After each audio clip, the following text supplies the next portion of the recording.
Alright, welcome. Hope you enjoyed the video. I don't think I'm going to talk a lot about this one. It was a pretty fast walk and not super difficult. It was a very fun one to do though. Again, not very long, but pretty intense with the views and also for the knees. I think a lot of people can do it, even though there were a lot of rocky parts, especially going down.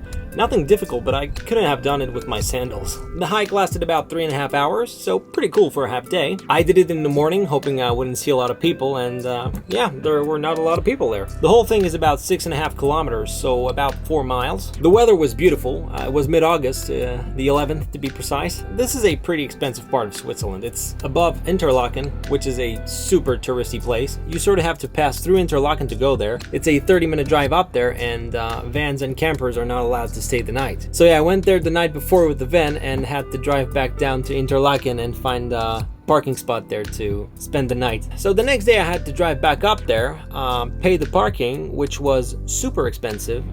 It was, I think, 15 francs for 4 hours, which is the minimum fee. It's clearly the most expensive I've paid to park my car somewhere. For the itinerary, you start in the parking lot, enter prairies, which is cows land. I didn't see any cows, but you could clearly hear them. The first 20 minutes are fine, but then it's a pretty steep climb for a bit, and it becomes quite alright after that. When you arrive at the top, the view is surreal. You can see the entire lake of Brienz and the Alps in the background. It's just an amazing view. After that, I walked the mountain ridge up to Suggiture, not even the highest point of the hike, which is at 2,085 meters, about 6,840 feet. There are some cables to help you get up there. Again, the view from there is absolutely crazy. To get back down, I've put my shoes on because I could see how steep and rocky it was. And yeah, after that, it was pretty much the end.